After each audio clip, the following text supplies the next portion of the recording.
가을의 입구라 말할 수 있는 9월 첫 주일 아침, 우리가 또 분명히 날씨는 계절을 이길 수 없다는 것을 지금 우리가 온몸으로 확인하고 있습니다.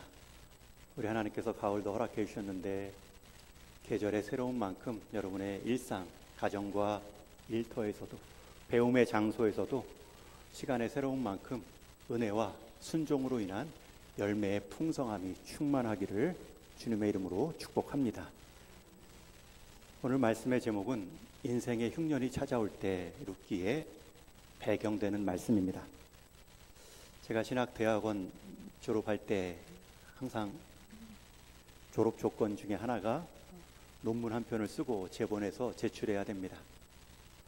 저도 29, 20대 후반을 그 논문을 썼던 기억, 그리고 한참 말씀을 준비하며 논문을 준비하며 기뻐했던 적이 있는데, 그때 제가 썼던 논문 주제가 내러티브 프리칭입니다. 조금 고급진 영어 표현으로 썼는데 한국말로 하면 이야기 설교입니다. 서사적 설교. 이 논문 요지의 핵심은 성경은 여러 장르로 되어 있습니다. 여러분, 성경 66권으로 이루어져 있지만 창세기는 내러티브, 이야기 구조입니다. 또 시편은 시적 표현이죠.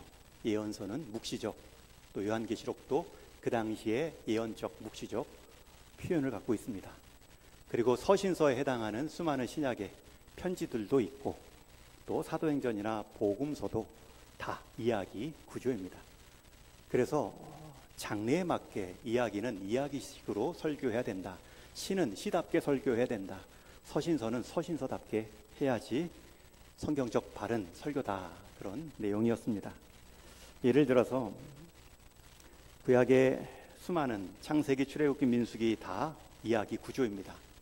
그런데 그것을 예언서식으로 설교하면은 좀 장르에 맞지 않죠. 반대로 시를 갈라디아서 설교하듯이 교리적으로 접근해도 또 옳지 않겠죠. 그래서 각 성경의 이야기는 이야기식으로, 이야기 설교의 또 핵심은 문학적 표현과 기승전결의 흐름을 따라 드러내는 것이 좋다. 그런 결론을 내린 적이 있습니다.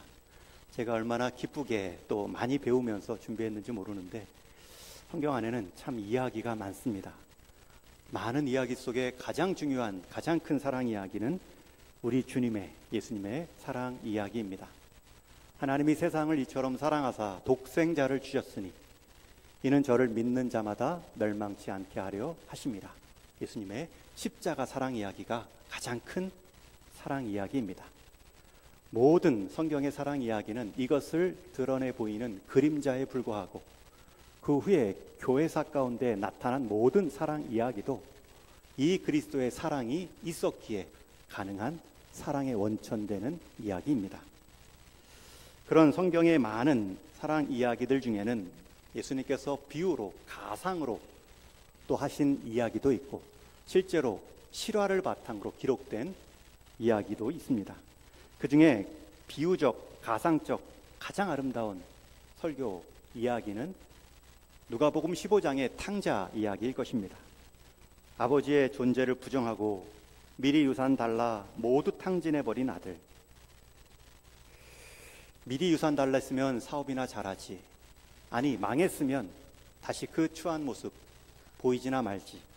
다시 집으로 돌아온 아들을 향해 아버지는 환대하고 다시 자녀됨의 기쁨과 자격을 주며 손가락지에 또 좋은 의복들을 내어 입히라 명령하십니다.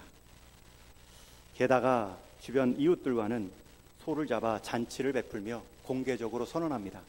더 이상 이 아들은 내가 부끄러워하는 아들이 아니라 내가 기뻐하는 아들입니다. 여러분, 이 이야기가 왜 우리에게 아름답게 들리냐면 우리가 다 하나님 앞에서 탕자였기 때문입니다. 우리는 하나님을 하나님으로 인정하지 못하고 알지도 못하고 부르지도 않았던 적이 있습니다.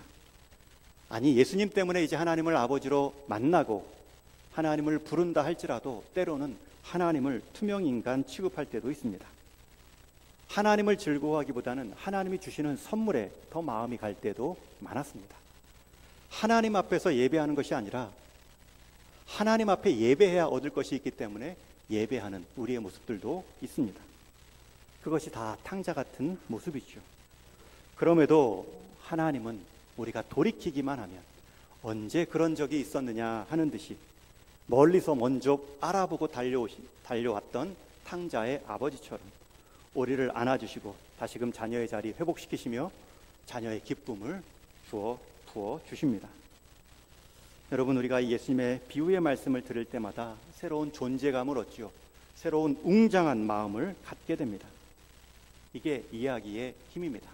하물며 성경에는 실제로 일어난 하나님의 사랑을 보여주는 이야기가 있는데 그중 가장 대표적인 것 하나를 꼽으라 그러면 저는 오늘 이 룻기 말씀을 꼽습니다. 여러분, 룻기입니다. 롯이 아닙니다. 아브라함의 조카 롯이 아니라 소돔에 들어가 구원받은 롯이 아니라 룻입니다. 모두 4장으로 이루어지고 절로 따지면 85절밖에 되지 않은 한 번에 읽으면 10분, 15분 만에 읽을 수 있는 짧은 구절이지만 얼마나 큰 하나님의 은혜를 보여주는 실화인지 모릅니다. 이것은 제 생각만이 아니라 많은 성경학자들이 고대 인류가 낳은 최고의 스토리이다, 최고의 사랑 이야기이다 라고도 말합니다.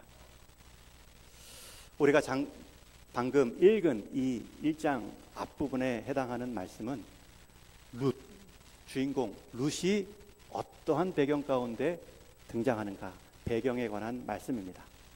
여러분, 성경 66권 중에는 여성의 이름으로 지어진 성경 2권이 있습니다.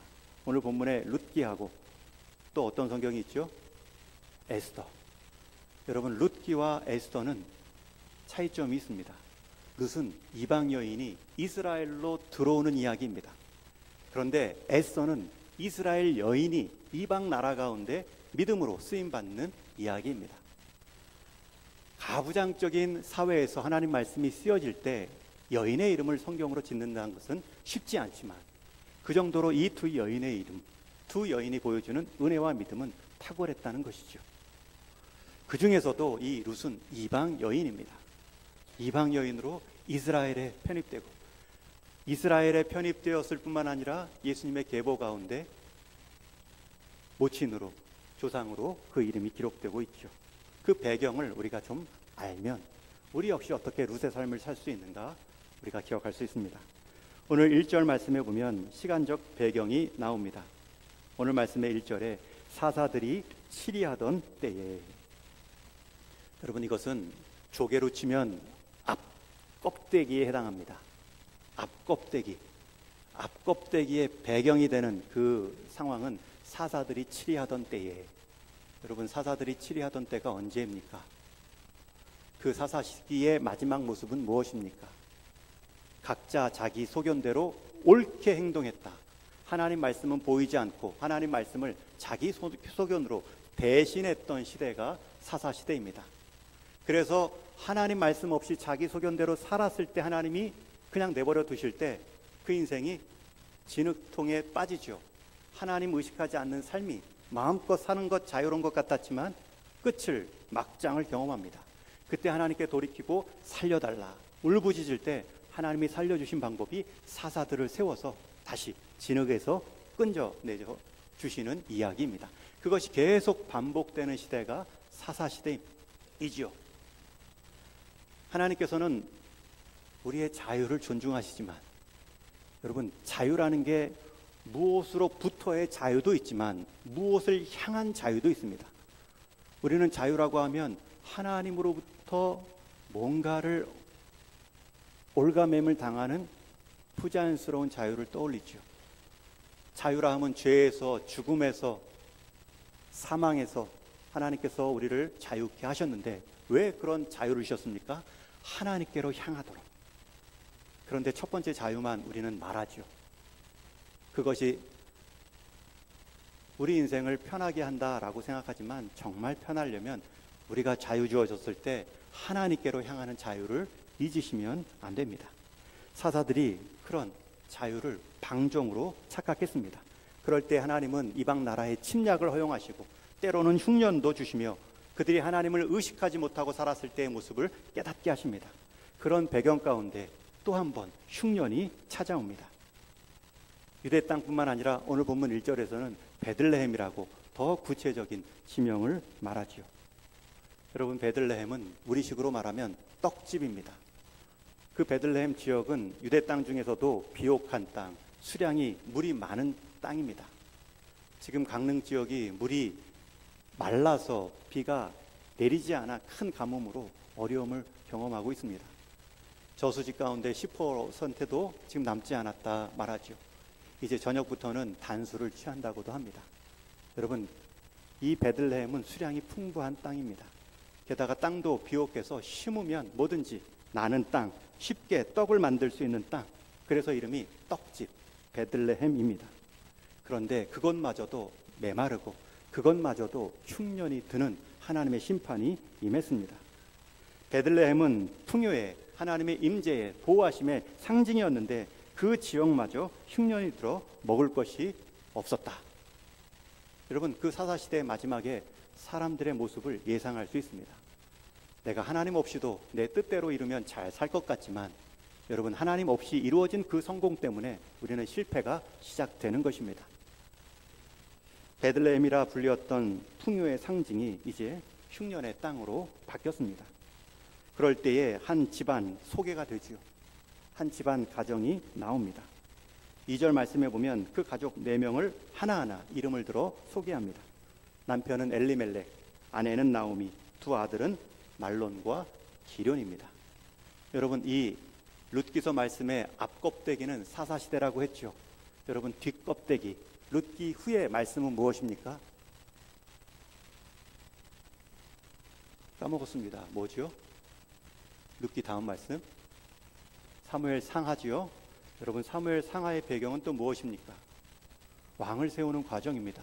그런데 그 왕을 세우는 동기가 무엇입니까? 우리도 다른 나라처럼 부강하게 우리를 만들어줄 세상 왕이 필요합니다. 이스라엘은 하나님이 왕이 되시고 통치자로 그들을 인도하시는 신민국가임에도 불구하고 세상 통치자를 구하는 또 다른 뒷 배경, 또 다른 뒷 조개 껍데기 같은 배경을 가지고, 여러분, 이 룻기 말씀은 2 껍데기 사이에 있는 진주조개같이 영롱한 하나님 은혜의 빛을 비추는 이야기입니다. 우리는 여기서 깨닫습니다. 하나님은 거대한 나라, 거대한 통치에만 관심 있는 것이 아닙니다. 그 거대한 통치와 나라가 부패하고 하나님 없이 자기 소견대로 살고 심지어 세상 왕처럼 부러워하는 그 모습을 보인다 할지라도 하나님은 그 안에 숨겨진 한 가정을 돌보시고 이끌어 가시는 이야기를 우리에게 가르쳐 주죠. 그것도 구체적인 4명의 이름을 하나하나 기록하며 말씀합니다. 그런 베들레헴 땅에 큰 흉년이 들자 가장이었던 엘리멜렉이 결단을 내립니다. 가장으로서 책임감도 있었겠죠. 그러나 그의 선택에는 어떤 믿음의 선택으로 보이지는 않습니다. 오늘 1절 한 구절에 흉년이 들었다. 그 흉년을 피해 모압으로 건너갔다. 여러분, 그 건너간 사람들의 4명의 이름이 다 나오고 있습니다. 물론 건너갔을 때는 완전히 이상한 이민간 모습은 아닙니다. 오늘 말씀 1절에 거류하다, 또 2절에 들어가 살더라. 이 2 단어는 임시 거주, 잠시 자리를 옮길 때 쓰는 동사입니다. 잠시 찾아온 흉년이니 잠시 흉년을 피하여 이방 땅 모압으로 건너가자. 여러분, 모압은 실제로 이스라엘과 멀지도 않습니다. 요단강을 기준으로 오른편 땅입니다. 마지막 모세가 가나안을 입성하기 전에 신명기 말씀을 준 땅이 모압 산입니다. 그렇게 요단강이 하나가 경계가 되어 서로 오랜 역사 가운데 주고받은 많은 인적, 물적 교류가 있었던 나라입니다. 가까워서 서로 이렇게 어려울 때 도움도 주지만 가깝기 때문에 잦은 전쟁도 있었던 땅입니다. 다윗이 사울을 피해 도망 다닐 때 도움을 받은 땅이기도 합니다. 자기 나름대로는 일시적으로 책임감을 갖고 가족들을 데리고 요단강을 건넜습니다. 그런데 건넌 후에 또 다른 흉년이 기다리고 있습니다. 우리 3절 말씀을 같이 읽습니다. 시작. 나오미의 남편 엘리멜렉이 죽고 나오미와 그의 2 아들이 남았으며. 여러분, 여기서 3절은 남았으며를 기억하십시오. 가장 엘리멜렉이 갔으니 아내와 2 아들만 남았겠죠. 가장인 엘리멜렉이 오자마자 이방 땅에서 죽고 맙니다. 함께 데려간 아들이 아직 결혼하지 않은 것을 보면 이른 나이임을 알 수 있습니다. 남은 아내 입장에서는 이제 새로운 흉년, 인생 흉년을 맞이합니다. 먹고 살 곡식의 부재가 아니라 함께 의지할 남편의 부재로 인생 흉년을 경험합니다. 당시에도 가부장 중심의 남편, 가장이 존재하지 않는다는 것은 더더욱 생존의 문제에 큰 위기를 맞이했다는 뜻입니다. 나오미는 이제 기댈 대상이 남은 두 아들입니다. 두 아들도 또 다른 책임감을 갖고 이방 여인들과 그 땅 모압 여인들과 속히 결혼하여 가정을 이룹니다. 이주민으로서 남편도 아버지도 없는, 땅도 기업도 별 볼 것 없는 상황에서 이방 나라의 생존법은 현지인과 결혼하는 것이다. 가장 현실적인 자구책을 선택합니다. 그렇게 두 아들은 그곳 모압 여인 오르바와 룻을 아내로 맞이하여 빨리 자리를 잡아가는 모습이었습니다. 그러나 시간이 10년째 지나지 않아 또 한 번의 인생 흉년이 찾아오죠. 나오미의 두 아들이자 한 가정의 가장이었던 말론과 기럋이 또 일찍 죽음을 맞이합니다. 여러분, 3절에서도 남았는데 이번 5절에서도 또 남았다는 표현이 나오죠. 나오미는 두 아들과 남편의 뒤에 남았더라. 가장이 죽었으니 가족이 남았고 두 아들마저 떠나니 나오미만 남았습니다. 여러분, 이 표현은 더 어려워진 나오미의 모습을 말합니다. 먼저 이 땅으로 오자라고 말했던 엘리멜렉이 만약 이 상황을 보고 있다면 어떤 마음이 들었을까요? 당장 찾아온 흉년 가운데 가장 쉬운 선택, 모압 땅으로 건너가자. 약속의 땅, 하나님 말씀의 기준선을 쉽게 넘어버린 그 가장의 책임에 대해서 남고 남은 나오미를 봤을 때의 마음이 어땠을까요? 여태까지 나오미의 행동은 한마디도, 한 모습도 표현되지 않습니다. 나태주 시인이 쓴 너무 그러지 마시어요 라는 제목의 시가 있습니다. 나태주 시인은 우리 국민 애송시라 불리우는 풀꽃을 쓴 분입니다. 단 한 줄의 시. 자세히 보아야 예쁘다. 오래 보아야 사랑스럽다. 너도 그렇다. 여러분, 우리 아가, 내 집의 새끼들 예쁜 이유가 무엇입니까? 오래 보니까, 자세히 보니까 그게 예쁜 이유지요. 여러분, 누군가 좀 밉습니까? 오래 보십시오. 자세히 보십시오. 예쁜 이유가 있습니다. 자세히 보아야 예쁘다. 오래 보아야 사랑스럽다. 너도 그렇다. 여러분, 풀꽃도 아무것도 아닌 것 같지만 자주 보고 자세히 보면 예쁩니다. 그 국민시를 썼던 우리 나태주 시인이 한 번은 2007년에 치료 불가능한 시한부 판정을 받고 중환자실에 있을 때 그의 아내가 남편 곁을 지키며 저 혼자서는 집으로 돌아가지 않겠습니다. 저 사람을 결단코 살려주십시오. 하나님께 기도하는 그 기도 소리를 들었다 말합니다. 그 아내의 기도를 듣고 회복하여 지금은 건강하십니다. 후에 아내를 위한 시를 하나 지었는데 그것이 너무 그러지 마시오요 라는 시입니다. 제가 읽어드립니다. 너무 섭섭하게 그러지 마시오요. 하나님, 저에게가 아닙니다. 저의 아내 되는 여자에게 그렇게 하지 말아달라는 말씀이에요. 이 여자는 젊어서부터 병과 더불어 약과 더불어 산 여자예요. 세상에 대한 끈도 없고 그 어떤 사람보다도 죄를 안 만든 여자예요. 신장에 구두도 많지 않은 여자고요. 장롱에 비싸고 좋은 옷도 여러 벌 가지지 못한 여자예요. 한 남자의 아내로서 그림자로 살았고 두 아이의 엄마로서 울면서 기도하는 능력밖에 없는 여자이죠. 자기 이름으로 꽃밭 한 평, 채소밭 한 귀퉁이 가지지 못한 여자예요. 남편 되는 사람이 운전조차 할 줄 모르는 쑥맥이라서 언제나 버스만 타고 다닌 여자예요. 돈을 아끼느라 꽤나 먼 시장길도 걸어다니고 싸구려 미장원에만 골라다닌 여자예요. 그리고 나서 이제 마지막 시의 두 줄은 이렇습니다. 우리 한번 같이 읽을까요? 시작. 너무 그러지 마시어요. 가난한 자의 기도를 잘 들어 응답해 주시는 하나님, 저의 아내 되는 사람에게 너무 섭섭하게 그러지 마시어요. 여러분, 이 시 처음에 제가 나태주 시인이라고 소개하지 않았다면 나오미를 위한 엘리멜렉의 시로 들을만 하지요. 홀로 남겨진 나오미를 향한 남편의 마음이 들리는 시입니다. 너무 그러지 마시어요. 가난한 자의 기도를 잘 들어 응답해 주시는 하나님이라면 그 가난한 나오미를 너무 섭섭하게 그러지 마시어요. 남은 것 다 잃은, 그것도 이방 땅에 홀로 남은 나오미의 모습을 보며 여러분들은 어떤 생각이 드십니까? 주변에 그런 인생을 보신 적이 있는지요? 아니, 내가 나오미 같다라고 말씀하는 분들도 계실 겁니다.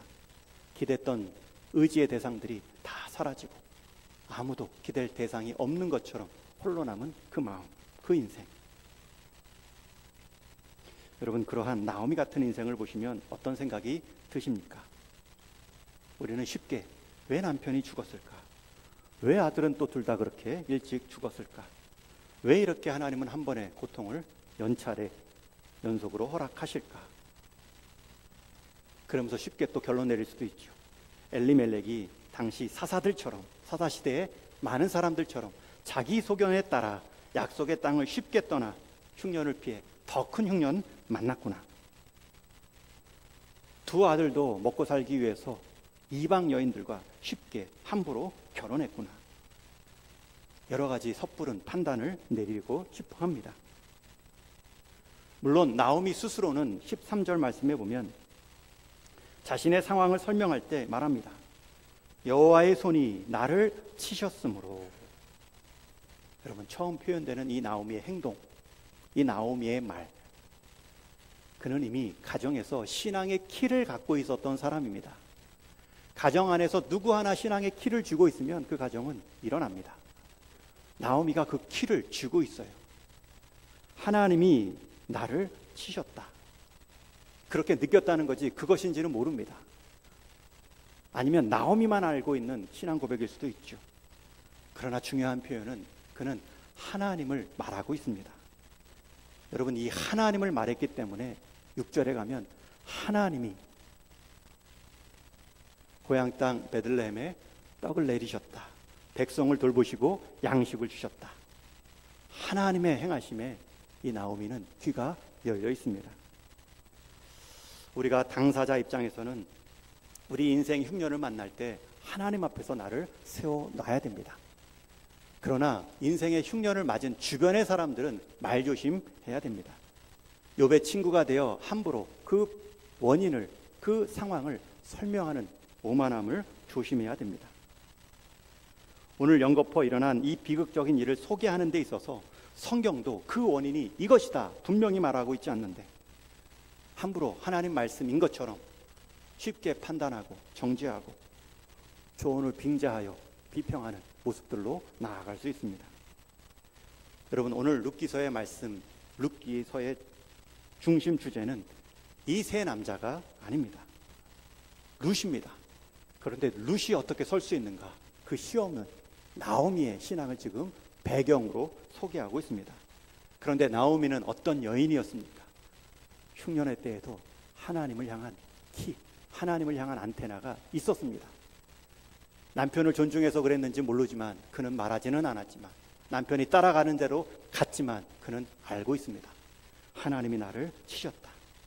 하나님과의 관계에 있어서만큼은 1대1의 관계가 유지되고 있습니다. 여러분, 흉년을 맞이한 사람은 하나님 앞에 서야 됩니다. 하나님 앞에서 나를 비추어 보는 것이 맞습니다. 그러나 주변에 있는 사람은 함부로 하나님이 되어서는 안 됩니다. 오늘 성경도 흉년의 이유를 말하고 있지 않습니다. 죽음의 이유를 말하고 있지 않습니다.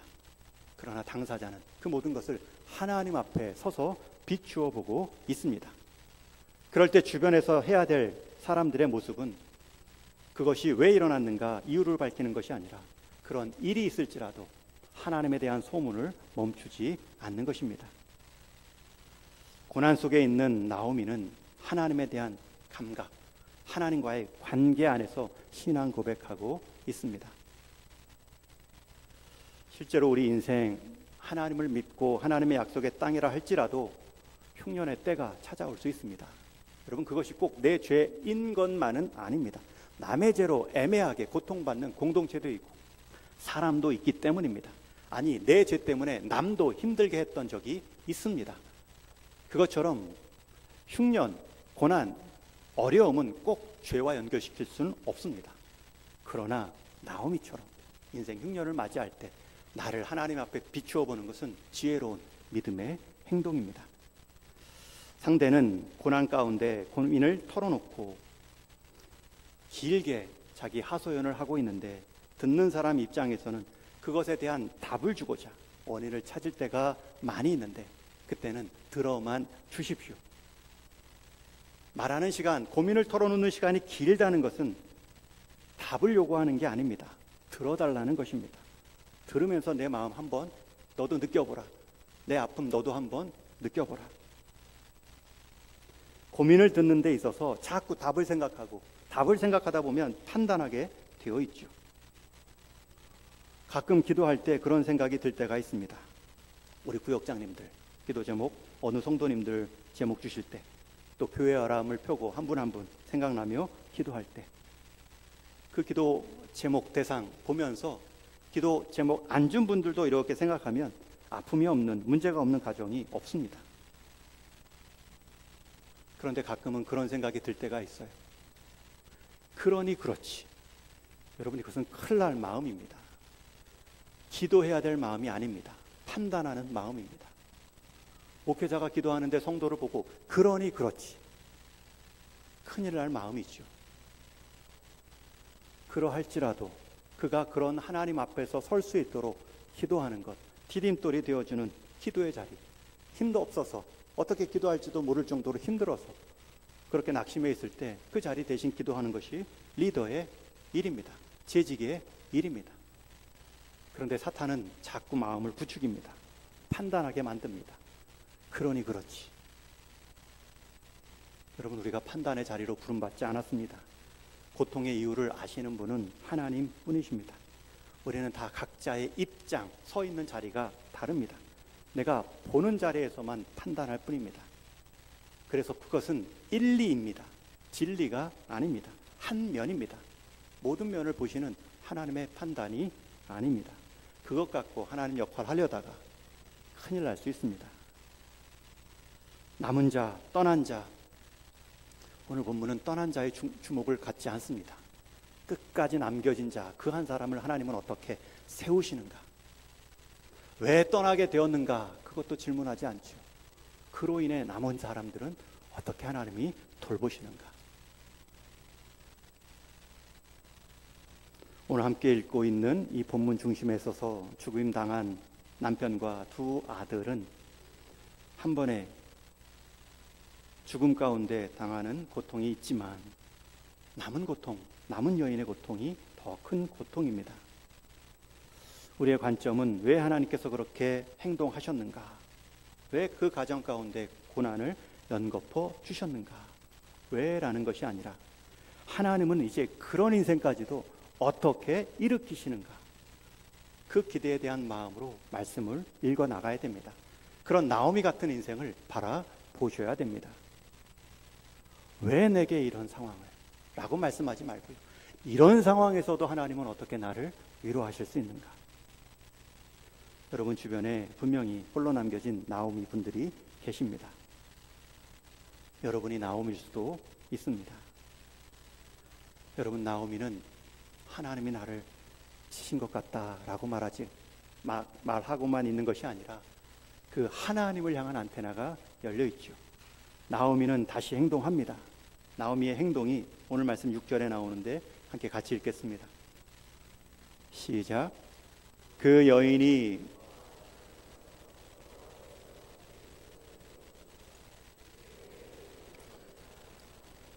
이에 두 며느리와 함께 일어나 모압 지방에서 돌아오려 하여. 나오미가 한 소식을 듣습니다. 그 소식을 듣고 이제 모압 땅에서 고향으로 몸을 돌이킵니다. 여러분, 그 들은 소식이 무엇입니까?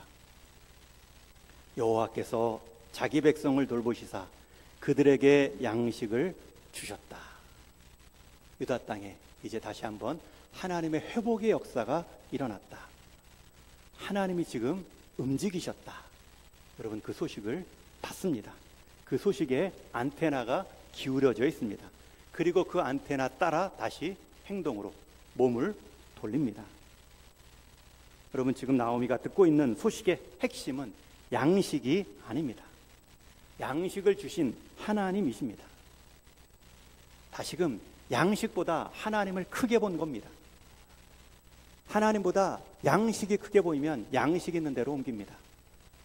그러나 양식보다 크신 하나님을 보면 하나님으로 옮깁니다.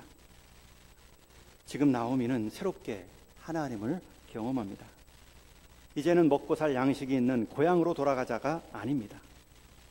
하나님이 다시 간섭하셨구나. 그 땅도, 그 고향도 간섭하신 하나님이 내 인생도 간섭하시겠지. 그 하나님의 돌보심의 품으로 다시 자기를 밀어 넣는 것입니다. 우리가 행동하기 전에 하나님이 늘 먼저 행동하십니다. 그 행동하신 하나님을 듣는 것이 믿음입니다. 모압 땅에서도 안테나를 높이 올리셔야 됩니다. 고난의 한복판에서도 내가 당한 고난만 보고 해석할 일이 아닙니다. 그 상황에서도 행동하시는 하나님을 보셔야 됩니다. 룻만 이 성경 이야기의 주인공이 되는 것이 아닙니다. 여러분 인생에서도 여러분 이름의 성경 주인공으로 하나님의 역사를 볼 수 있습니다. 내 인생이 이러한데도 그럴 수 있다고요? 나오미보다도 더 심한 것 같은데요.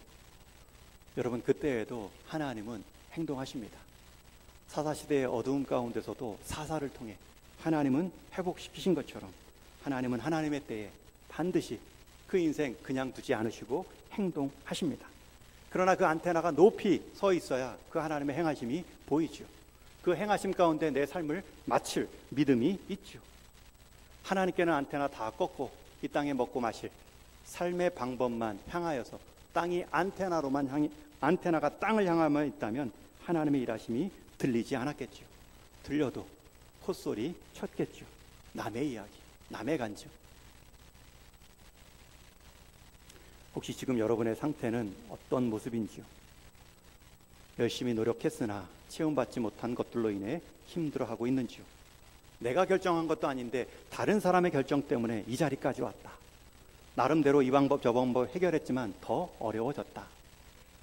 여러분, 그때 그런 인생의 흉년을 맞이했을 때 어떤 자세를 취해야 됩니까? 내가 행동하기 전에 하나님의 행동하심을 주목하셔야 됩니다. 하나님의 복된 소식, 우리를 향한 변치 않는 그 소식에 대해 우리가 귀를 활짝 열어야 됩니다. 룻기가 그러한 간증자로 우리에게 쓰임 받았고요. 또 성경의 수많은 인물들이 그러한 삶을 보였습니다. 성경의 기록이나 책을 통해서뿐만 아니라 우리 믿음의 식구들을 통하여서도 우리는 그 삶의 모습을 소식으로 보고 있습니다. 시험 때문에 더 하나님께 멀어지는 인생이 있는가 하면 시험 때문에 하나님께 더 가까이 가는 인생이 있습니다. 문제 앞에서 도와주지도 않는 하나님, 더 신앙에서 멀어지는 사람이 있는가 하면 문제 앞에서 하나님마저 없었다면 어떻게 이겨낼까? 하나님 붙잡았더니 하나님께서 문제를 넘어설 수 있는 인생 인격으로 바꾸어가는 인생도 있습니다. 여러분, 인생 흉년의 때에 흉년을 묵상하고 흉년의 이유만을 평가하고 찾는 것이 아니라 흉년 가운데도 행하시는 하나님의 일하심에 주목하셔야 됩니다. 여러분의 흉년은 무엇입니까? 다 흉년은 다르다 할지라도 그 흉년 가운데 여전히 먼저 행하시는 하나님은 동일합니다. 여러분, 룻의 배경에는 나오미가 있습니다. 여러분들이 여러분의 삶 가운데 흉년의 때에 나오미와 같은 신앙을 보이면 여러분은 룻을 품은 인생이 될 수 있습니다. 여러분을 통해 그 룻이 어머니 하나님이 나의 하나님이 되겠습니다. 옆에서 보고 있는 룻을 감동시킬 수도 있습니다. 이제 말씀을 맺습니다. 저와 여러분, 우리 인생 성도의 자리, 말씀의 자리라고 해서 흉년이 비껴가지 않습니다. 인생의 흉년은 다양하게 반복해서 찾아옵니다. 양식의 문제일 수도 있습니다. 가족의 갑작스러운 이별일 수도 있습니다. 원치 않는 육신의 약함일 수도 있고 사업의 고통일 수도 있습니다. 흉년의 내용은 다를 수 있지만 흉년을 대하는 해법은 하나입니다. 그 상황에서도 하나님은 움직이십니다. 하나님은 자기 백성을 돌보시사 그들에게 양식을 주시는 분이십니다. 그 하나님을 의식하고 안테나를 맞추며 기다리는 삶입니다. 왜 이런 문제가 나에게만 생기는가? 흉년의 때 할 질문이 아닙니다. 그 어려움 속에서도 하나님은 어떻게 나를 돌보시는가? 이 질문에 대한 답을 내가 순종으로 경험하는 것입니다. 그저 주저앉아 흉년의 가운데 푸념하지 마시고 다시 한번 지금도 일하시는 하나님의 놀라운 섭리의 역사를 믿으시고 하나님을 향하여서 몸을 돌이키시며 하나님께로 돌아가셔서 하나님 앞에서 우는 것입니다. 거기에 소망이 있고 거기에 회복이 있습니다. 지금도 하나님은 너희에게 양식을 주시는 분, 너희를 돌보시는 분이다. 여러분, 이 좋은 소식이 가장 인생 흉년의 때, 어두운 때 분명하고 선명히 들리는 저와 여러분의 인생이 되기를 주님의 이름으로 축원합니다.